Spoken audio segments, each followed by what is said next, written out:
Bonjour Jean-Paul Belbès. Bonjour. Trump est-il plus infaillible que le pape? Écoutez, c'est une question qui se pose. Le pape, lui, est infaillible depuis 1870, dans des conditions très particulières et très limitées. Et d'ailleurs, il ne l'utilise plus, ça ne se dit pas. En tout cas, le pape, lui, ne dit pas « je suis infaillible ». Mais pour Trump, tout se passe comme s'il l'était.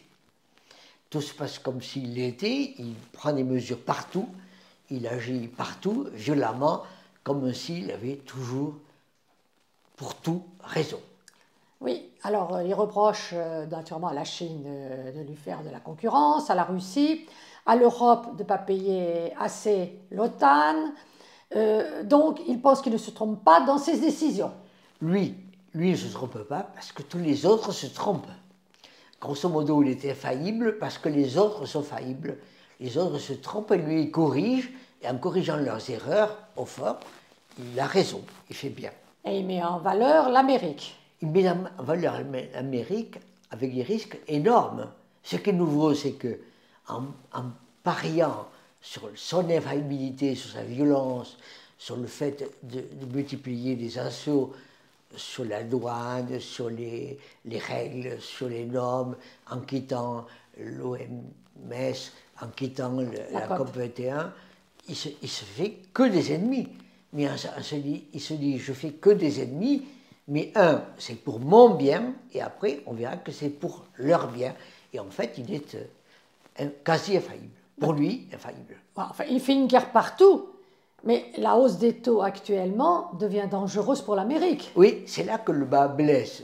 C'est-à-dire que quand on est infaillible à long terme, dans une vision trumpienne, à court terme, les prix des produits augmentent. Et les prix des produits importés venant du Mexique ou du Canada augmenteront. Et à ce moment-là, pour elle, la Banque centrale devra le constater.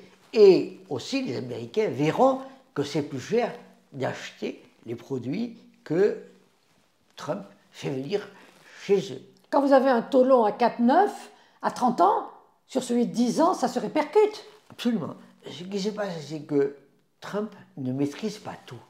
Il ne maîtrise pas en particulier les taux d'intérêt à court, moyen et surtout long terme.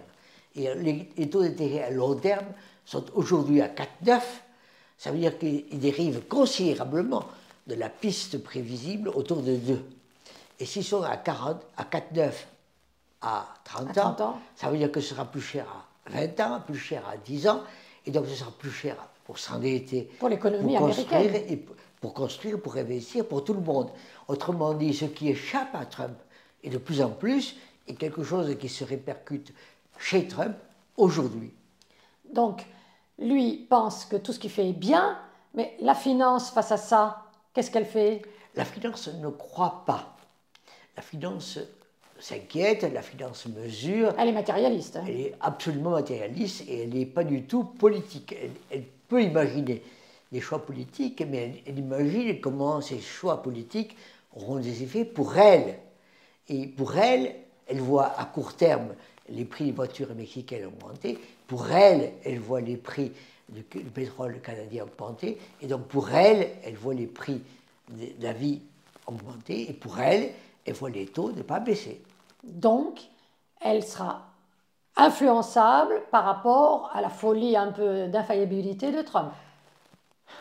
Trump est peut-être se vit comme infaillible, mais les marchés financiers, eux, ne se trompent pas jour après jour. Ça s'appelle la réalité de la vie. Ça s'appelle les marchés financiers. Les marchés financiers ne rêvent pas, les marchés financiers comptent, calculent, et aujourd'hui, ils ont peur. Mais ils ne se sentent pas infaillibles. Merci Jean-Paul Belbès. Je vous invite à vous abonner, je vous invite à liker, je vous invite à en parler, je vous invite à faire des commentaires. Donc, je vous invite, merci.